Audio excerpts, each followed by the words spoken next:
ঢাকাই সিনেমার জনপ্রিয় চিত্রনায়িকা সাদিকা পারভিন পপি সম্প্রতি তার জমি দখলে বিষয়টি বেশ আলোচনা সমালোচনার জন্ম দিয়েছে, যা নিয়ে সমাজ মাধ্যমে চলছে তোলপাড়।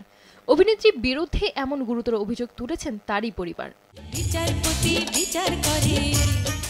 গত ৩ ফেব্রুয়ারি অভিনেত্রীর বিরুদ্ধে জোর করে জমি দখলের অভিযোগ এনে খুলনার সোনাডাঙ্গা থানায় জিডি করেন তার বোন ফিরোজা পারভিন। প্রথমে বিষয়টি নিয়ে একরকম চুপি ছিলেন পপি, তবে বৃহস্পতিবার ফেসবুক লাইভে এসে মা ও বোনের দেয়া অভিযোগের বিষয় খোলাসা করলেন জাতীয় চলচ্চিত্র পুরস্কার প্রাপ্ত এই অভিনেত্রী। অভিনেত্রীর মা ও বোনের আনা অভিযোগ মিথ্যা বলে প্রতিবাদ জানিয়ে পপি বলেন, আজকে যে অভিযোগগুলো আমার মা আর বোন করছে, খুব স্ট্রংলি আমি প্রতিবাদ করলাম। এর পুরোটাই মিথ্যে, বানোয়াট এবং তাদের স্বার্থ উদ্ধার হয়নি বলে আজকে সত্য একটা জিনিসকে অসত্য বলে প্রমাণিত করার চেষ্টা করছে। আমি একজন শিল্পী মানুষ, আমি কি ভূমিদস্যু? যে সময় নিজের জীবনটাকে উপভোগ করার কথা ছিল, সেই সময় নিজেকে পরিবারের জন্য উৎসর্গ করেছেন, অথচ সেই পরিবারের মানুষদের কাছেই নির্যাতিত, লাঞ্ছিত হয়েছেন, এমনটাই দাবি অভিনেত্রীর। প্রত্যেকটা মানুষের একটা সুন্দর সময় থাকে, নিজের জীবন উপভোগ করার সময়। সেই সময়টা আমি তাদের জন্য ব্যয় করেছি, তাদের পিছনে ব্যয় করেছি, তাদেরকে মানুষ করার জন্য। আমি তাদের দ্বারা অনেক বেশি নির্যাতিত হয়েছি। তারা আমাকে ফিজিক্যালি অ্যাসল্ট করেছে,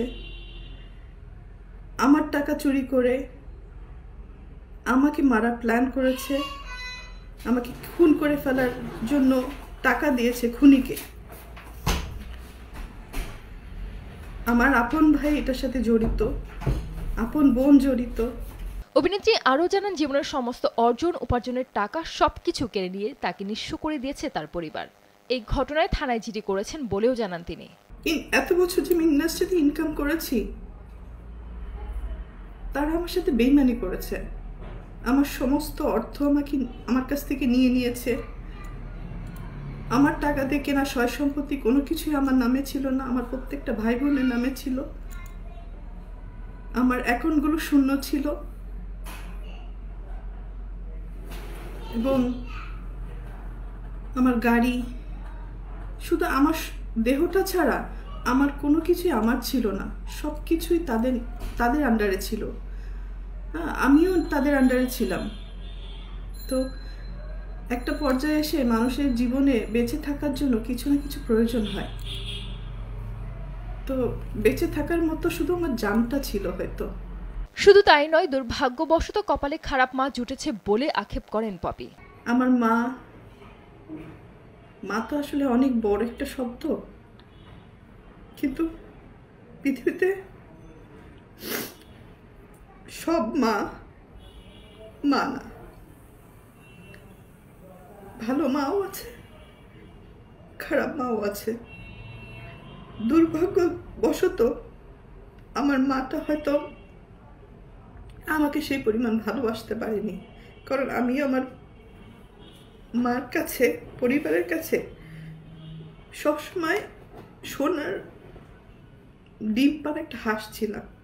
এর আগে 2007 সালে যখন অভিনেত্রী প্রথম জানতে পারেন তার পরিবার তাকে ঠকাচ্ছে, তখন সিনেমা অঙ্গনের বেশ কয়েকজন মিলে তার সমাধান করারও চেষ্টা করেছেন। আমার সাথে অনেক বড় বিশ্বাসঘাতকতা করেছে। আমার সমস্ত টাকা পয়সা আমার বোনের অ্যাকাউন্টে শিফট করেছিল। তো তারপরে আমি কিছু বলিনি।